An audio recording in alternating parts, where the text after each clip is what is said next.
Dengan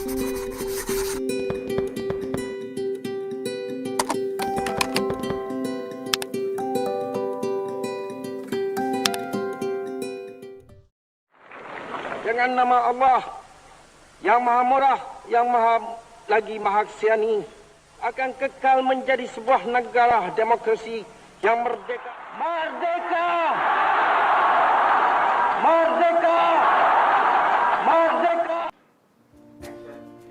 Salam sejahtera semua. Pada hari yang ceria ini, kita akan meneruskan perbincangan kita tentang satu lagi tajuk di dalam bab 5, iaitu Perjanjian Persekutuan Tanah Melayu 1957.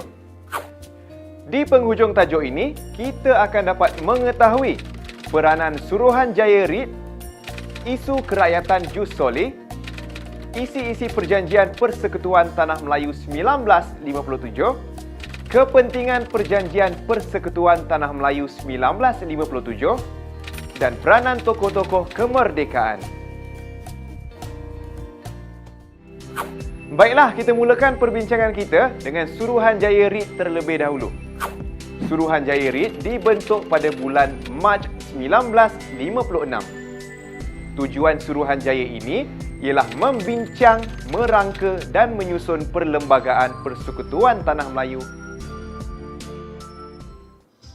Suruhanjaya ini terdiri daripada Lord Reed, Hakim British, Pengerusi Suruhanjaya, Sir Ivor Jennings dari England, Sir William McCall, bekas Governor General Australia, Tuan B. Malik, Hakim Mahkamah Tinggi India, dan Tuan Abdul Hamid dari Pakistan. Adakah anda ketahui bahawa terdapat banyak isu yang menjadi halangan kepada Suruhanjaya ini menjalankan tugasnya? Antara isunya ialah pembentukan sebuah kerajaan persekutuan yang kuat, pemberian kuasa otonomi kepada negeri tertentu, kedudukan Raja-Raja Melayu istimewa, hak istimewa orang Melayu, dan pewujudan satu bangsa Persekutuan Tanah Melayu. Untuk makluman anda, Suruhanjaya ini telah menerima sebanyak 131 memorandum daripada pelbagai pihak berkaitan Perlembagaan Persekutuan Tanah Melayu. Memorandum ini termasuklah daripada Raja-Raja Melayu, orang perseorangan dan pertubuhan politik. Walau bagaimanapun, sebagai kerajaan, Memo Parti Perikatan pada 27 Julai 1955 menjadi pertimbangan utama Suruhanjaya REIT. Tentu anda terfikir, apakah cadangan-cadangan Suruhanjaya REIT setelah mengambil kira memorandum semua pihak yang berkepentingan? Cuba lihat skrin untuk mengetahui lebih lanjut tentang cadangan-cadangan tersebut.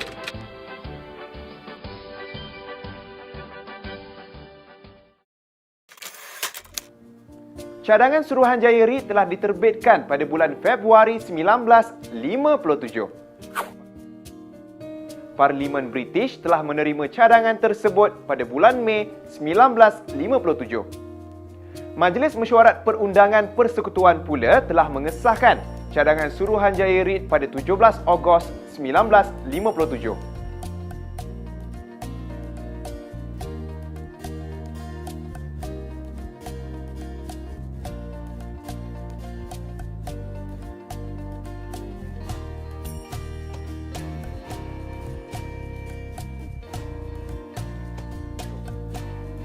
Tahukah anda, isu hangat yang berjaya diselesaikan dengan baik oleh Suruhanjaya REIT ialah berkaitan kerakyatan Jus Soli. Masih ingat lagi prinsip Jus Soli yang kita pelajari dalam episod yang lalu? Cuba renungkan kembali prinsip kerakyatan tersebut. Selepas beberapa rundingan dibuat, Raja-Raja Melayu telah menerima kerakyatan Jus Soli dengan syarat orang bukan Melayu mengiktiraf kedudukan istimewa orang Melayu dalam Perlembagaan Persekutuan Tanah Melayu.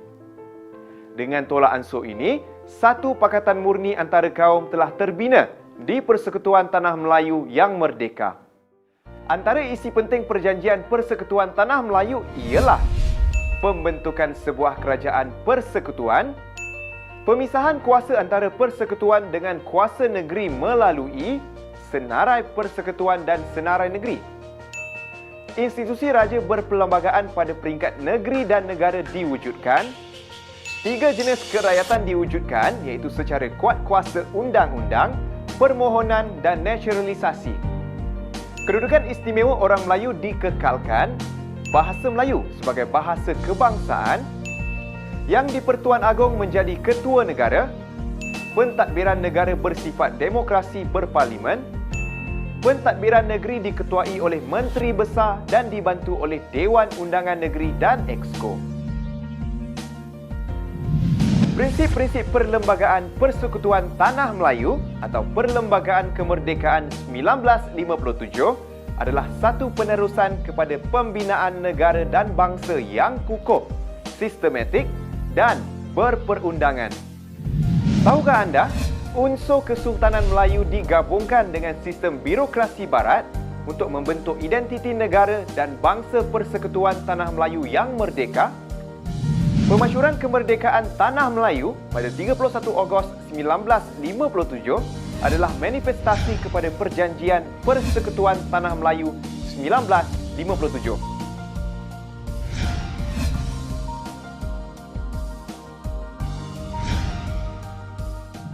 Baiklah, kita teruskan lagi perbincangan kita pada hari ini.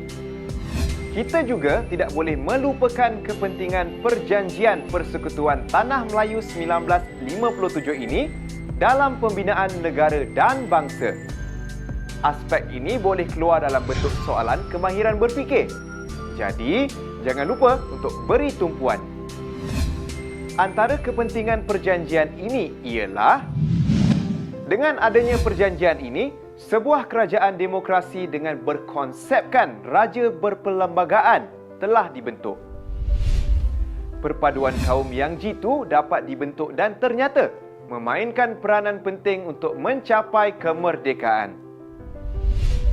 Perbezaan kebudayaan dan fahaman politik boleh diselesaikan, membuktikan bahawa kita tidak memerlukan pertumpahan darah untuk mencapai matlamat.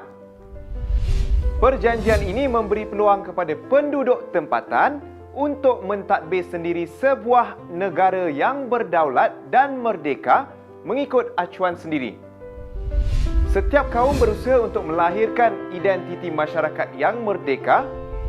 Perbezaan agama, bahasa, warna kulit dan bangsa dapat diketepikan demi perpaduan.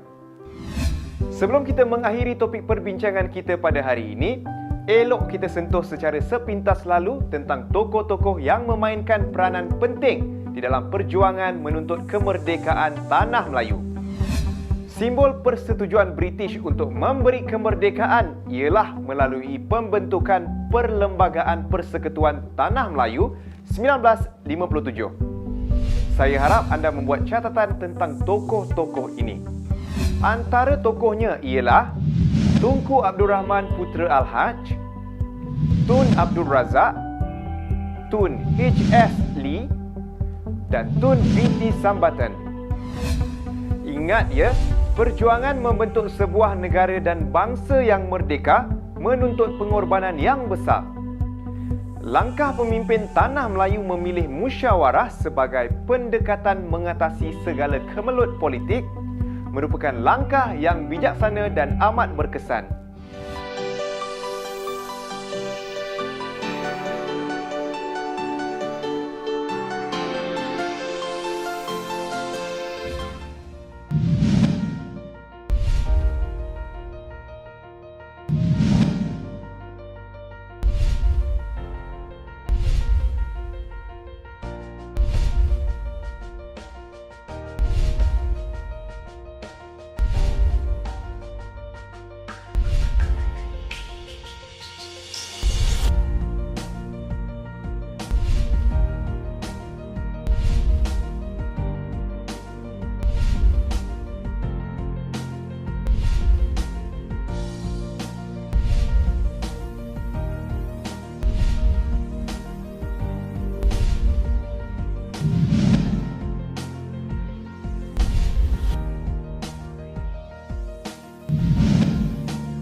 Sebelum kita mengakhiri topik perbincangan, elok kita imbas kembali perkara yang telah kita pelajari pada hari ini. Peranan Suruhanjaya Reid, isu kerakyatan Jus Soli, isi-isi perjanjian Persekutuan Tanah Melayu 1957, kepentingan perjanjian Persekutuan Tanah Melayu 1957 dan peranan tokoh-tokoh kemerdekaan. Sebagai generasi muda, anda sepatutnya mendukung konsep kerjasama sebagai pendekatan terbaik dalam memastikan kemerdekaan negara kita akan terus terpelihara. Dan kepada para pelajar semua, rajin-rajinlah membuat ulang kaji. Kita jumpa lagi. Selamat belajar.